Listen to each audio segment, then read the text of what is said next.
ज्योतिस्वर ज्योतिस्वर ओम पूर्ण परब्रह्म ज्योति स्वरूपाय नमः नमः। ओम सद्गुरु। गिबियावनो मानिजाथाव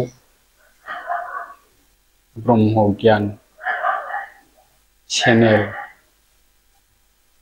बिगोमानिसिम आंनिफ्राय अननाय आरो खुलुमनायखौ जासिग्रोनाय जाबाय। बेजों लोगोसेयैनो बे ब्रह्म चेनेलखौ नायग्रा एबा मोजां मोनग्रा गासै जोंनिनो सैथो धोरोम सिबिग्रा आइ आरो बाबामोननिसिम आंनि गोसो गोरबो सिंनिफ्राय अननाय आरो सिबिनायजों लोगोसे खुलुमनायखौ जासिहरग्रोनाय थाबाय। ओम। दा बेजोंनो लोगोसेयै आं गिबि बुंनो सानदों, साननैसोनि सिगां आं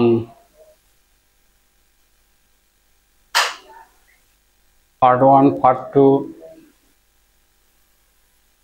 मानसि थैनाय गारनाय श्राद्धनि सोमोन्दै हगारखांबाय बे चेनेलावनो। दिनै बे चेनेलजोंनो आङो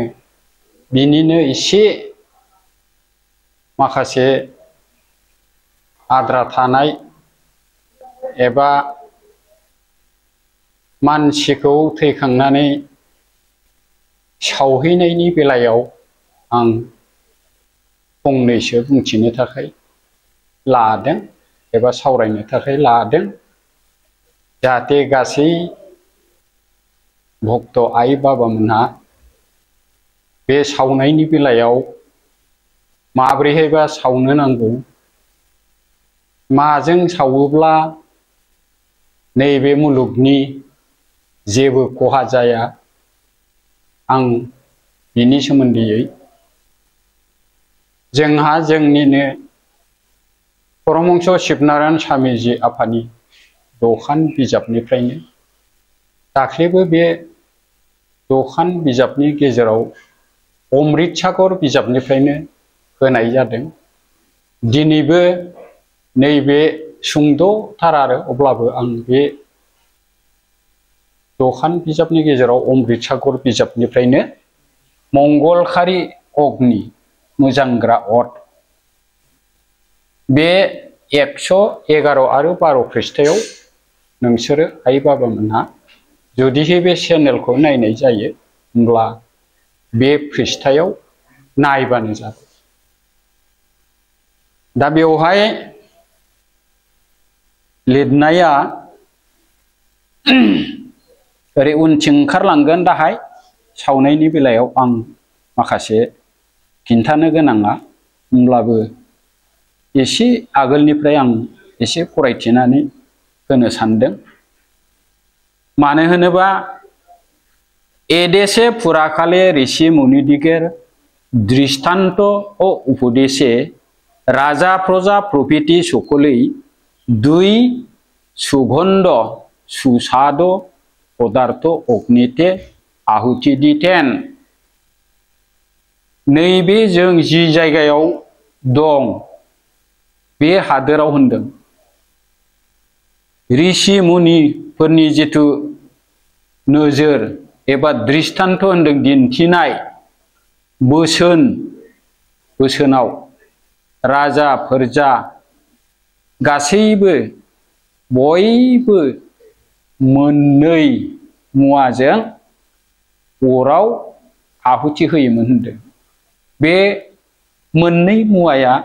मा बेखौ नोंसोरो जोंनि जायफ्रानाखि प्रसारक एबा प्रसारिका जायफ्रानाखि जयगखौ दैदेनग्रा होनदों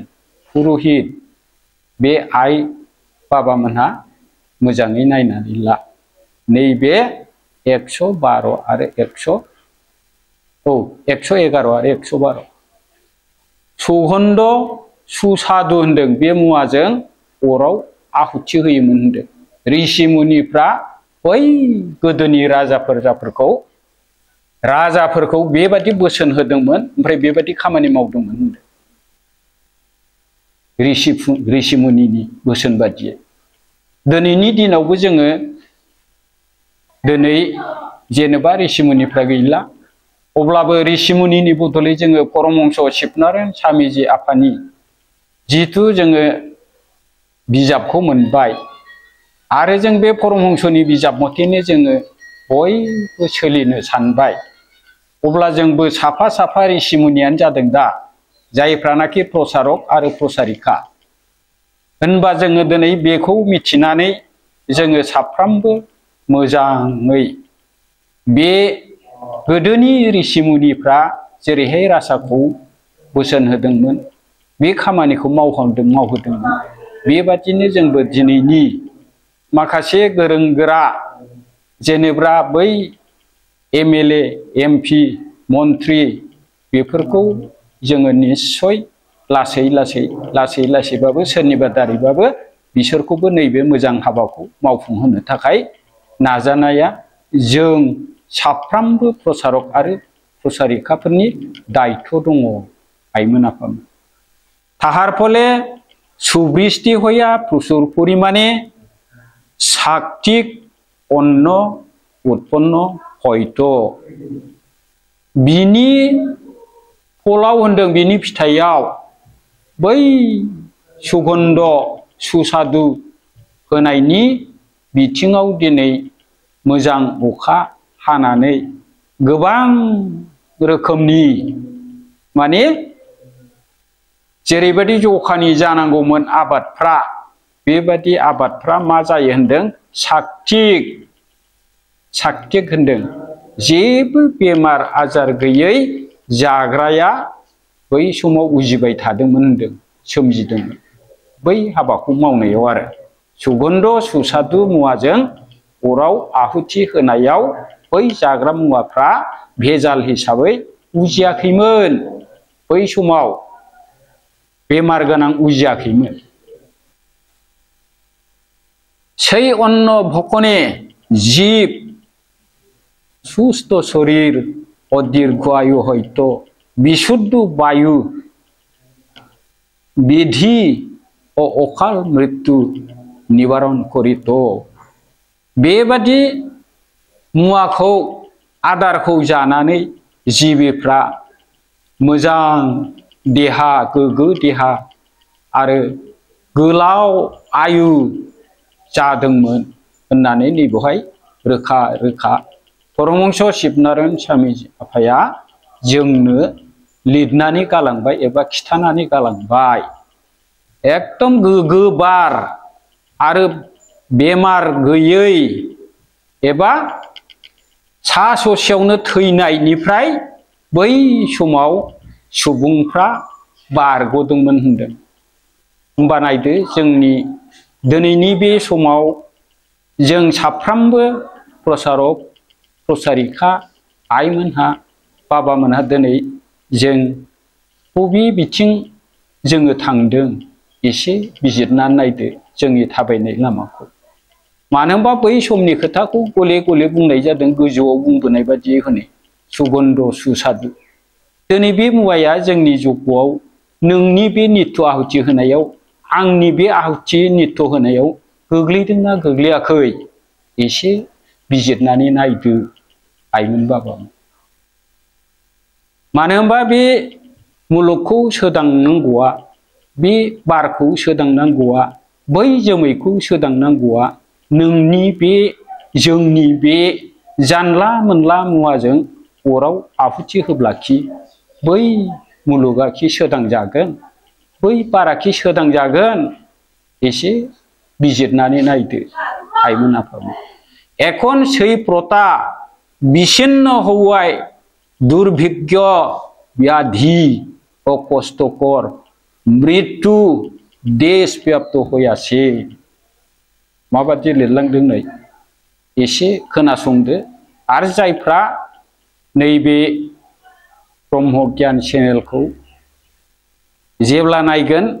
होमबा नोंसोरखौ गले गले बुंदों 111 112 खृष्टायाव अमृत सागराव नाय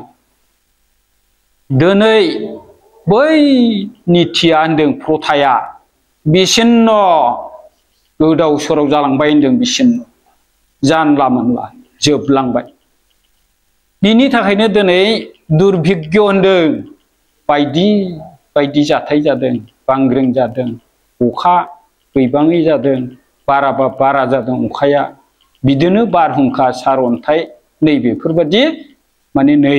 बे मोजां खामानि इसोरजों अनजानाय हाबाखौ मावैयाव दिनै बेबादिया जादों आरो ओमफ्राय बेमाराथ' बिदिनो जागासिनो नै दाथ' दहाय बै सिगाङावनो बुंदों माने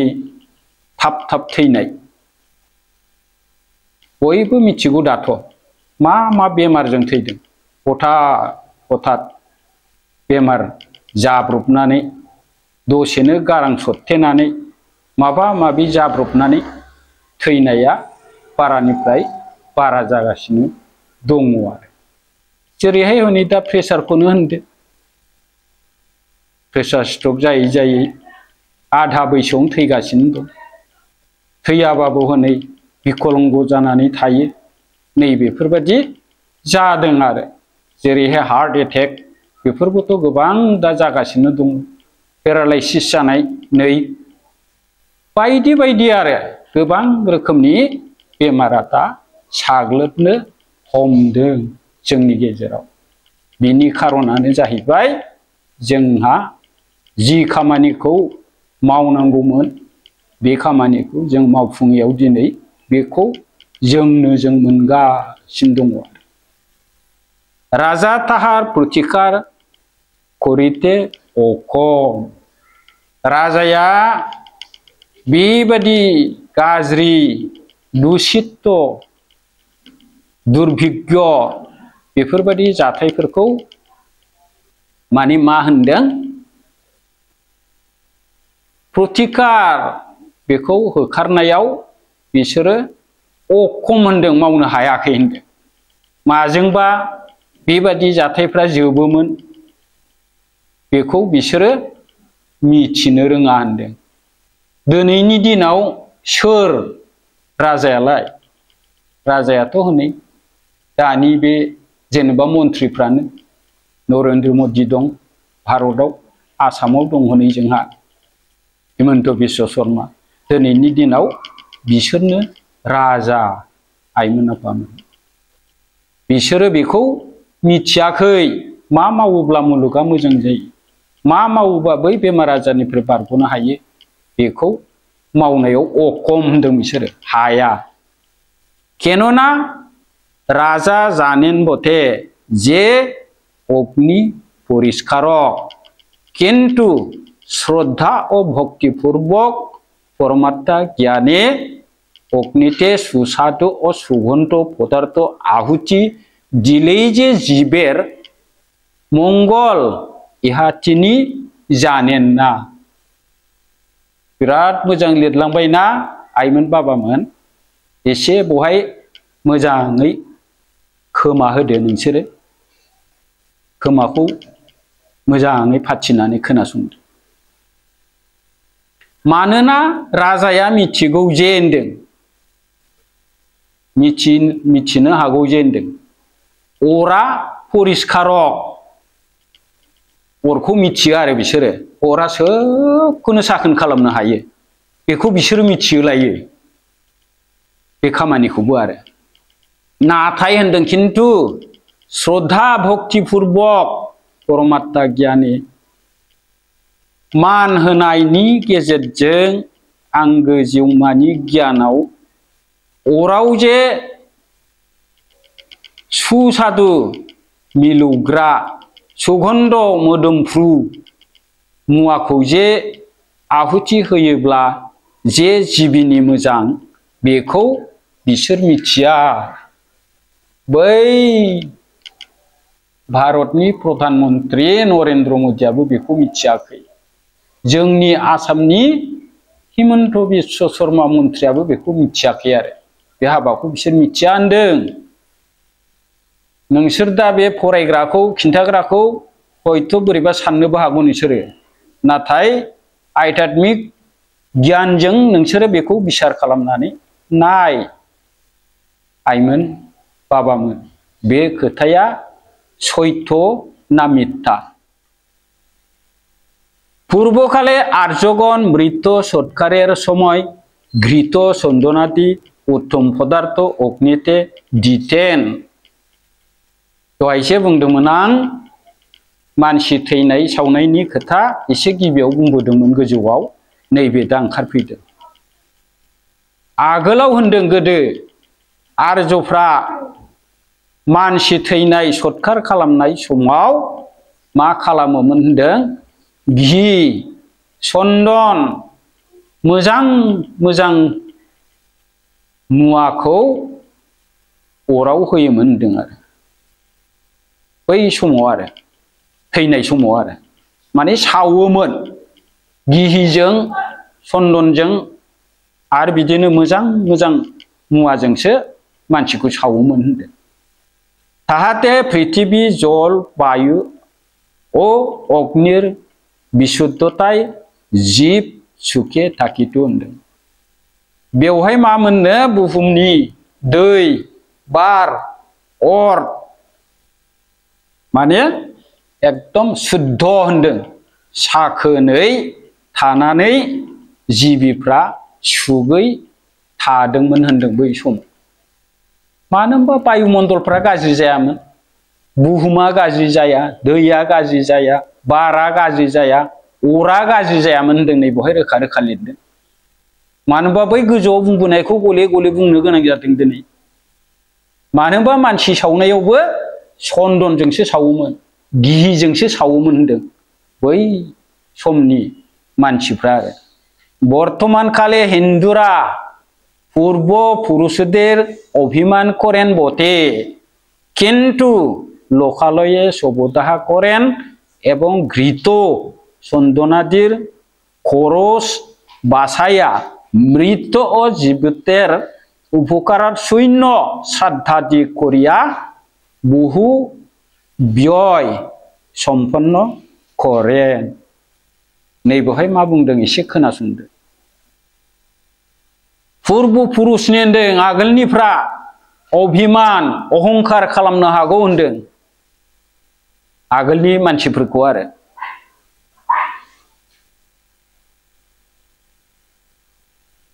बर्तमान खालि होनदों हिन्दुफ्रा पूर्व पुरुष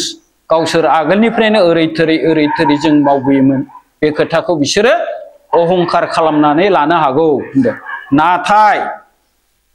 जेब्लानाखि मानसिखौ लांगोन बै ससानाव लखालये बहाय होनबा मा खालामोनो बिसोरो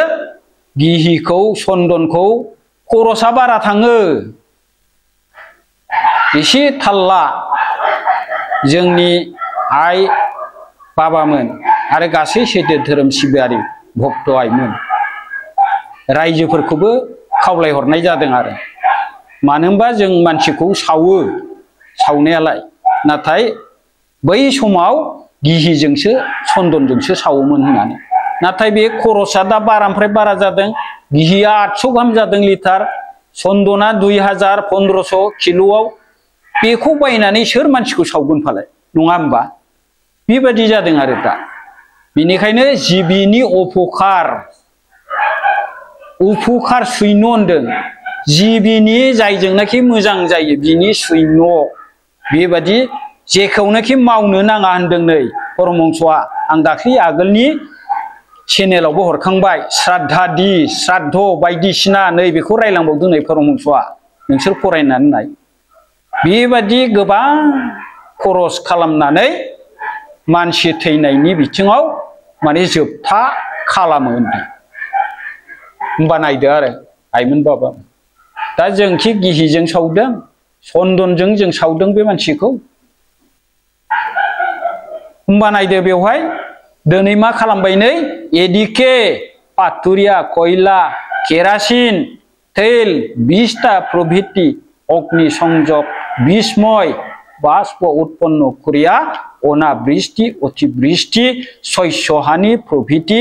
অমঙ্গল রোগ মৃত্যুর উপদ্রব বুদ্ধि করিতেছেন। एसे खोनासंनानै लादो आइमोन बाबामोन जोंनि बे सत्य धर्मनि परमहंस शिबनारायण स्वामीजी आफानि बोसोनखौ मानिग्रा प्रसारक प्रसारिका नोंसोरखौ खावलायहरनो सानदों जाहाथे जों परमहंसआ जेरैबायदि थिनदों बे मथे थांनोसो जोङो नाजा नङाबा दिनै मुलुगा गाज्रिनिफ्राय गाज्रियाव फैगासिनो दङ। जोङो दिनै नै परमहंसआ बुंदों बेफोरखौ नागारनानै दिनै होनदों खैलाजों सावदोंनो खयला केरासिनजों सावदों बायदि बायदि मुवाजों सावदों बेबादि अराव होनानै दिनै अरा बिषाक्त जादों होनदों बिषमय ओरैबायदि साग्लोबदों बिनिफ्राय मा जादों होनदों दालाय सम सम अखा गैया होनदों अनाबृष्टि आर हाबायथाय हाबाय 15-20 दिन अतिबृष्टि होनदों अखाया बांद्राय बायदि बायदि समस्या दैबाना हा खुरखानाय बबेबा आबादखौ लोमजोबनाय नै बांद्रायबा बांद्राय गैयाबाथाय गैया 2 मास 3 मास अखा गैयि जालांदों मानि थाखाय जोंनि नैबे मावनानै हरनायनि थाखायनो नै बेबायदि जाथायफ्रा दा जागासिनो दङ जोंनि गेजेराव नै शस्यहानि होनदों आबादफ्रा हानि जादों दै लोमजोबदों फबजोबलांदों सेवजोबलांदों अमंगल गाज्रि जोंनि मावनाया बेजों मा जादों होनदों बेमार थैनाया बेबादि जोंनो थैगासिनो दं होनदों उपद्रब बेबादिया बृद्धि जादों होनदों बारायनायनिफ्राय बारायनाय नैबेफोरबादि जादों होनदों। दा जोंनि गेजेराव नायदो आइमोन बाबामोन जों बे सुबुं समाजनि गेजेराव दिनै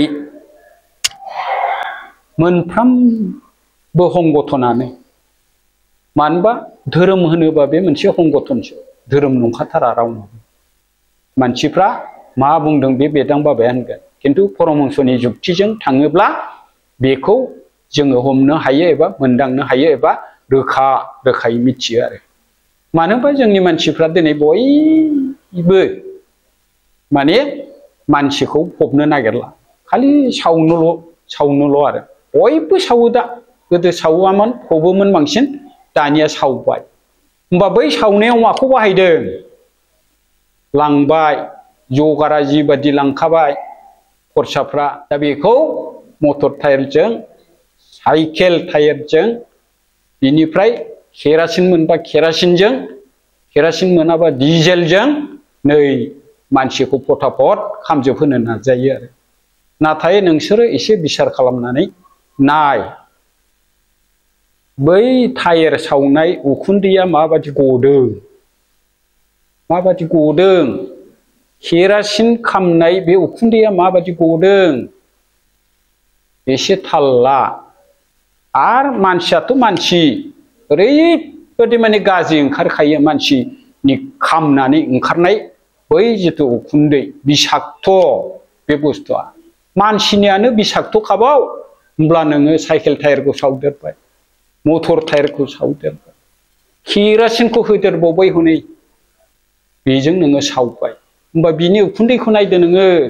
बै बनाबो गोथां बे बनाबो गाज्रि बनाबो कार्बन डाइखा होमबा नों कार्बन डाइखौनो सावहरजोबखाबाय हनै बिषाक्तखौनो जों बाव होजोबनानै बियो थांबाय गोजौआव थांबाय बे उखुन्दै होननाय लोगोसेनो बियो दै महरैसो थांदों बे उखुन्दैबाबो बेयो जोमैजों लोगो नांहैबाय बे गाज्रिया होमबा बे जोमैजों लोगो नांनानै बै जोमैयाथ' अखा हाबाय जायगा जेराव बारजों बिरलांदों बहाय हाहैबाय बे बिषाक्त बुस्थुआ जायनि आबादाव गोग्लैबाय बेवहाय बे आबादा माबा मोनसे जाबाय आरो रानगोन हयथ' एम्फौ जागोन बिदिनो गय थाइजौ खान्थाल बायदि जोंनि आबादाव जेराव गोग्लैगोन बेवहाय बे आबादा गाज्रि जागोन आरो होमबा जों बहा मोजां मावहरनाय जाखो मुलुगनि थाखाय ओजों आरो परमहंसआ बुंदों जगत मंगल हইले आपनार मंगल हইले जगतेर मंगल जों बहा मावखो मुलुगनि मोजांखौ बहा मावखो बेनिखायनो आं खावलायनो लुगैदों गुबुनफोरखौ आं बुंनो थाङा जोंनि सैथो धोरोम सिबिग्रा आइ आरो बाबामोनखौसो आं खावलायनो लुगैदों मानो होनबा गुबुनफ्राथ' मिथिखाया गुबुनफ्रा मिथिखाया बेखौ मुलुगनि मोजां बारनि मोजां दैनि मोजां बेफोरनि सोमोन्दैयै गुबुनफोरना रावबो बिसार गैखायालै आइमोन आफामोन जोंनि बे परमहंस शिबनारायण स्वामीजी आफानि सैथो धोरोम मानिग्रा परमहंसनि जों शिष्य बे व्यक्तिफ्राल'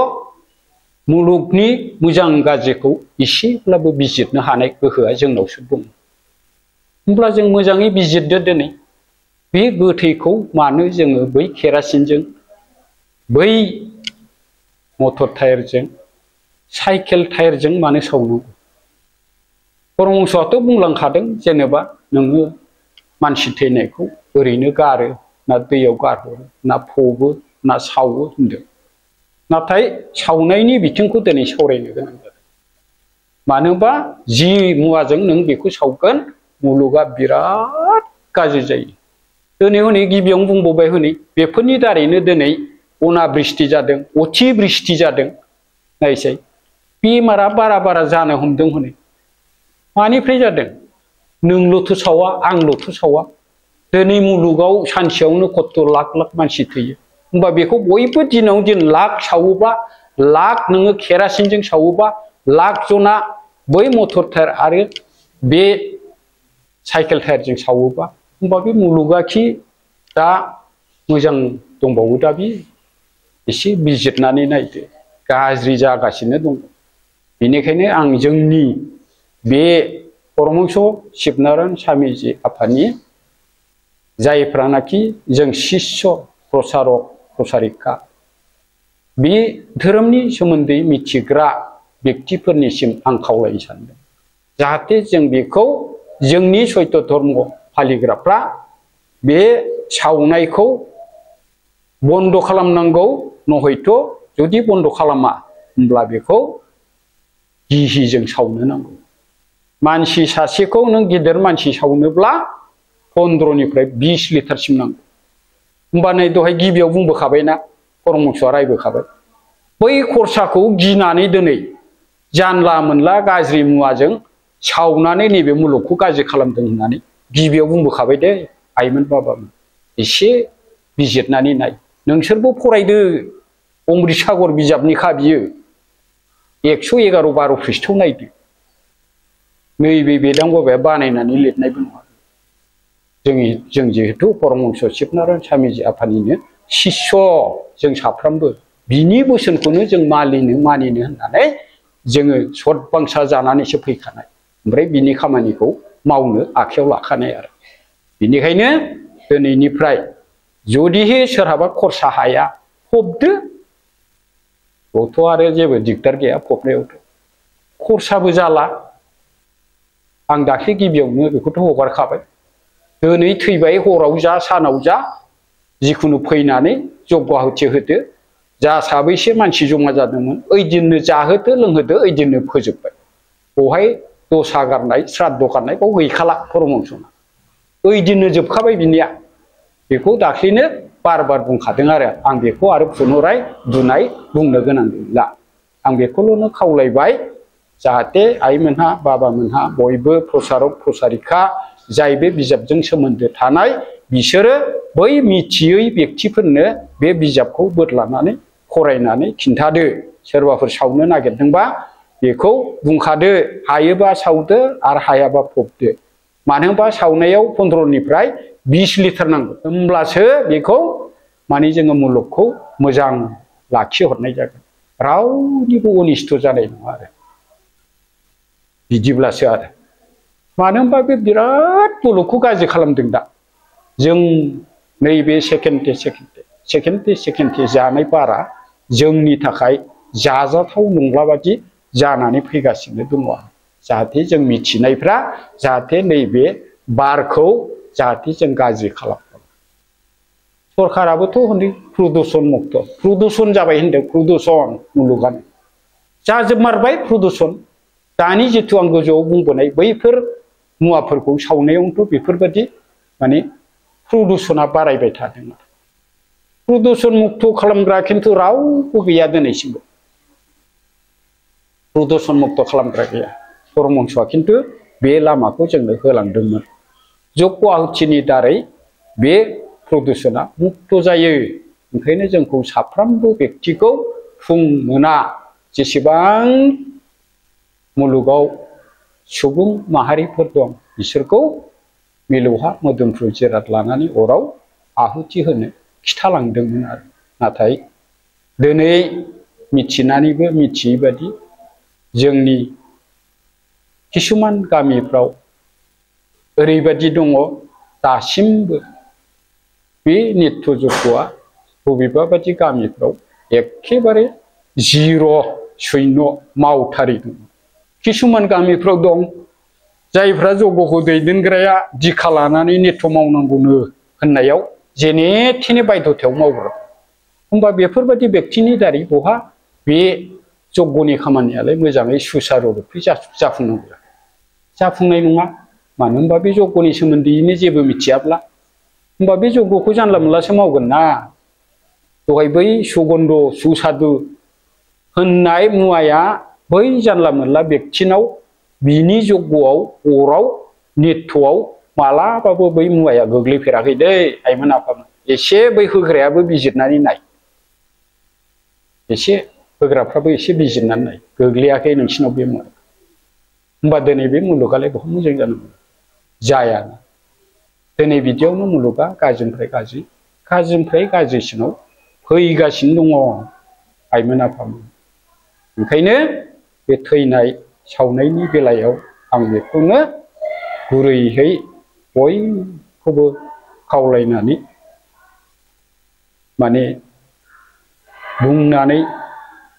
दोननाय जाहैदों एबा बुंहरदों आरज खालामहरदों आइ आरो आफामोननि खाथियाव जाहाथे मानसिखौ नोंहा जुदि खरसा गिहुनि खरसा दिहुननो हायाबा ओइदिन फबदो नङाबा नोंनि ओइदिनखालि सोरबा बेक्तिया थैनायनि थाखायनो नै मुलुगा गाज्रि जों बयबो नों सासेनि थाखायनो बयबो माने बे गाज्रिखौ जों मोनजानाय जागोन नों बेक्तिया जाहोनाय जागोन बैसोरनो मानसिल'थ' जाया बेखौ गासैबो जेसेबां दं सारिमुथि जिबिया बेखौ मोनजाजोबगोन आरो होमबा दायनिगिरिया सोर जानो आंनि न'खराव सासे थैबाय आं जानला मोनलाजों सावहरबाय नै बारखौ गाज्रि खालामो होमबा बे आंनि दाय नङा होमबा आंनिसो दाय बियो एथ' मानसिनि जे नों गाज्रिखौ जाहोबाय होमबा एसे बिसार खालामनानै नायदो आरो अब्बाथ' जेबो गिदिर दाय जायाना मानसिफ्रा बुङो सावब्ला जेबो गोसोआव थालाले अब्ला माबा दं मोनबाय थायो नै रावा बिदिबो नङा होमबा बिदिनो होनो आरो मानो दं मोनबाय थानांगौ जाखो दं मोनबायानो जेनेबा खै बोसोर मोननो नोंलाय बोसोरब्रै बोसोरबासिम थागोन आरो ओमफ्राय गैला बेबायदि आरो दिनै जोङो फबनायखौनो खालामदो आरो हानायफ्रा साव जेबो नङा 15 लिटार 20 लिटार गिहुनि जुदि फैसाखौ रांखौ दिहुननो हानाय जुदि नोंहा गोहो दंबा साव बिराद मोजां जागोन आरो नोंनि थाखाय मोजां जागोन मुलुगनि मोजांनि थाखाय मोजां जागोन बेबायदि आरो बेनिखायनो परमहंसआ जे बुंलांबाय जों बे मथेसो मावनो नांगौ परमहंसआ थोननायनिफ्राय जोङो खानाय दें दोंसेबो लर सर जानो नाङा खानाय दें दोंसेनि समानबो जोङो बारनो नाङा आइमोन आफामोन परमहंसआ जे होलांदों 100आव 100% गासिबो नंखाजोबगौ आरो बिनिफ्राय जों माबा मोनसे बारायदेरनानै मावनो सानोबा बियो गोरोन्थि बेखौलाय मिथिखा आरो आइमोन बाबामोन बे उपद्रब जादों आरो थैनायाबो बारायलांबाय थादों बेखौ बुंखादों आरो बेबादिनि दारैनो आरो बेनिखायनो বিষ্ঠাতে সারে যে সকল শস্য ফলাদি উৎপন্ন হয় তাহা পুষ্ট ও সদৃশ্য হইলেও বিষাক্ত। बै जे गाज्रि मुवा सावबाय बियो एकदम बिराद मोजां समायना हासार हुसार होनायफ्रा बे आबादफ्रा बिराद मोजां आरो नाथाय बियो बिराद पुष्टिबान नुगोन आरो अदृश्य समायना बिराद मोजां मोजां दा बान्दा कफि फुल कफि बायदि बायदि मैगंखौ थाजा थाजा नुवा होमबा होमब्लाबो मा होनदों बे अदृश्य हইলেও বিষাক্ত नै बे বিষাক্তखौबो जों दा जागासिनो दं जेसेबां समायना समायना এই সকল কথা শান্ত শিখতে বিচারপূর্বক সুখে ব্যবহার ও পরমার্থ সিদ্ধি করিয়া পরমানন্দে আনন্দরূপে কাল যাপন করো।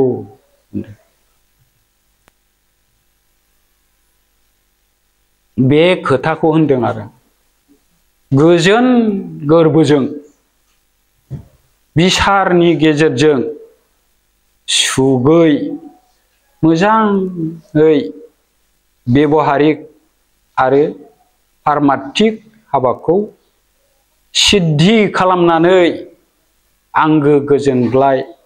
गोजोन महरै दिनखौ थांहोदो होनदों। जितु गोजौआव बुंबोबाय बेखौ जों मावफुंब्ला मुलुगनि मोजां जाखाथारबाय आरो बेबहार आरो पारमार्थिकआव हाबहैबाय नालाय बे जयगनि खोथाबो एसे थाहैबाय आरो माखासे बै खामानिफ्रा बेबहारिकआव थाहैबाय ओंखायनो मोननैखौबो बुंखांबाय बेबहारिक आरो पारमार्थिक बेखौ बुंखादों आरो बेखौ मोजाङै मावफुंनानै आंगो गोजोनग्लाय गोजोन महरै दिनखौ थांहोदो बेबायदि बुंदों। ओंखायनो आं दिनै थांनाय बारनि एसे आद्रा थानायखौ दिनै बेवहाय नैबे ब्रह्म गियान चेनेलनि गेजेरजोंनो बे सुंद' अमृत सागरनिफ्राय 111-12 खृष्टायाव जि थादों बेखौ फरायथिनानै आइ आरो बाबामोननो दिनै